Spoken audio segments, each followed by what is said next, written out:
নমস্কার, সুস্বাগতম। Welcome to my channel be good and do good.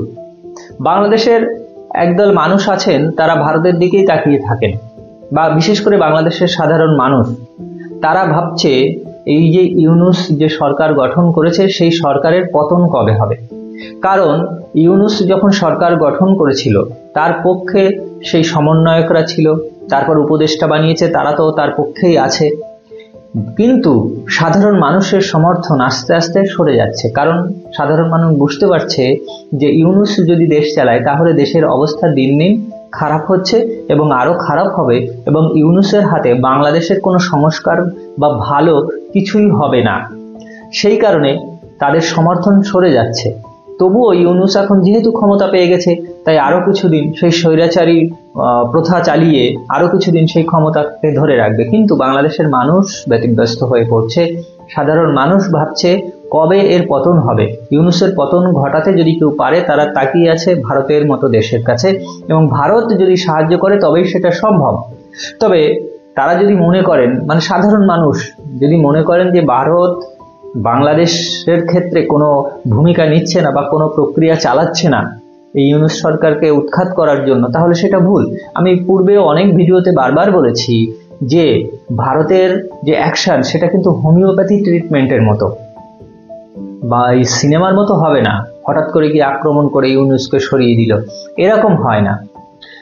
Bharat ঠিকঠাক কাজ করছে, তার প্রমাণ আমি আজকে আপনাদেরকে দেব।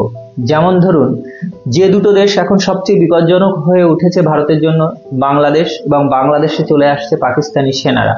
পাকিস্তানি সেনারা এসে সেখানে রোহিঙ্গাদের ট্রেনিং দিচ্ছে, জঙ্গি বানাচ্ছে, ভারতের ভেতরে ঢুকিয়ে দিচ্ছে। এখন এই দুটো দেশই দেখুন বাইরের তৃতীয় বা চতুর্থ কোনো দেশের মাধ্যমে আক্রান্ত হচ্ছে। যেমন ধরুন, বাংলাদেশ ওদিকে আরাকান আর্মির দ্বারা আক্রান্ত হচ্ছে, আর পাকিস্তানের খবর তো আপনারা জানেন, আফগানিস্তান পাকিস্তানকে অ্যাটাক করেছে, সেখানে 19 জন পাকিস্তানি সেনাকে তারা মেরে ফেলেছে, দুটো আর্মি পোস্ট দখল করে নিয়েছে। তাহলে বুঝুন, যে দুটো দেশ মিলে ষড়যন্ত্র করছিল, দুটো দেশ বলবো না, দুটো দেশের ওই একদল জিহাদি গোষ্ঠী যারা ষড়যন্ত্র করছিল ভারতের বিরুদ্ধে, তারা আবার আক্রান্ত হচ্ছে। তাদের নিজেদের ঘর এখন বাঁচানোর জন্য ব্যস্ত হয়ে পড়তে হচ্ছে। এর পেছনে কি ভারতের হাত নেই?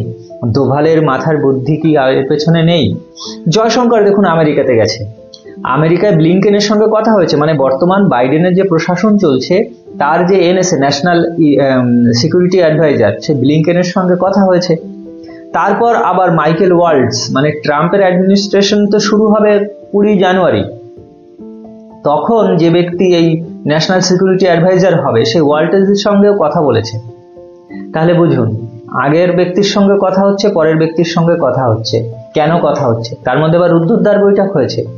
তাহলে সেখানে বাংলাদেশের এই যে বার্তা, যে জঙ্গি প্রশিক্ষণ কেন্দ্র হচ্ছে, পাকিস্তান সেখানে অস্ত্র ঢোকাচ্ছে, এসব কি বার্তা পৌঁছচ্ছে না? সব বার্তা পৌঁছচ্ছে, শুধু গ্রাউন্ড তৈরি করা হচ্ছে। গ্রাউন্ড তৈরি করে যখন সময় হবে, ঠিক সময় মতো ভারত ব্যবস্থা নিয়ে ওই ইউনূসের পতন ঘটাবে। ইউনূসের পতন হবে, সেই সাথে সাথে আমেরিকার ওই পাকিস্তানও যে লাফাচ্ছে, সেই পাকিস্তানের লাফানোটাও বন্ধ হবে। আপনারা সে বিষয়ে নিশ্চিন্ত থাকতে পারেন। এবার দেখুন, বাংলাদেশ থেকে প্রচুর পরিমাণে জিহাদি জঙ্গিরা অনুপ্রবেশ করছে ভারতের মধ্যে, অনুপ্রবেশ করছে, তারা প্রশিক্ষণ নিয়ে আসছে, এবং তাদের কাছে কি উন্নত টেকনোলজির ফোন টোন রয়েছে, তারা স্যাটেলাইট ফোন ইউজ করে, এখন আবার স্টারলিংক ব্যবহার করছে। তাহলে বুঝুন, এদেরকে আটকানোর তো দরকার, এবং আটকানোর জন্য চেষ্টা করছে পশ্চিমবঙ্গ পুলিশ। আজকেই খবর যে পশ্চিমবঙ্গ পুলিশ তাদের নজরদারি বাড়িয়েছে, কারণ বাংলাদেশের অনুপ্রবেশকারী এই যে তাদের কাছে, তারা এসে আবার ভারতের পাসপোর্ট পেয়ে যাচ্ছে। কি করে এটা সম্ভব হচ্ছে? তদন্ত হচ্ছে, চলবে। এবং সেই সাথে সাথে বাংলাদেশে কিন্তু 2 লক্ষ চাল কিনবে, 2 লক্ষ টন চাল কিনবে বলে খবর, এবং তার মধ্যে 24,000 টন চলে গেছে, আরো যাবে। কেন যাচ্ছে? যে ভারত কেন পাঠাচ্ছে? কারণ বাংলাদেশের সাধারণ মানুষ এই চাল খেয়ে বেঁচে থাকবে।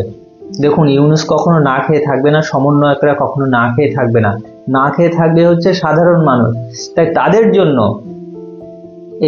এই পদক্ষেপগুলো নিতে হচ্ছে। যে ভারত কেন চাল পাঠাচ্ছে, ভারত কেন ওই আলু পেঁয়াজ এসব পাঠাতে হচ্ছে, কারণ সেখানকার সাধারণ মানুষদের কথা ভেবে, ইউনূসের কথা ভেবে নয়।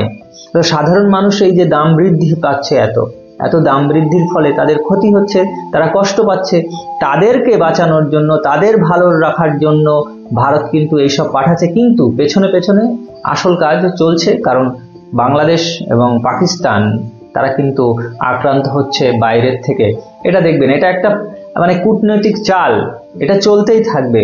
আর ধীরে ধীরে সময় তো আসছে, 20 জানুয়ারি তো আসছে, আমেরিকার নতুন প্রেসিডেন্ট ইলেক্ট মানে ডোনাল্ড ট্রাম্প যখন ক্ষমতায় বসবে, তারপরে দেখবেন খেলা আবার বদলে গেছে। ভারতের এই যে প্রতিবেশীগুলো, আপনারা অনেকে বলেন যে ভারতের প্রতিবেশী কারোর সঙ্গে নাকি সম্পর্ক ভালো নেই।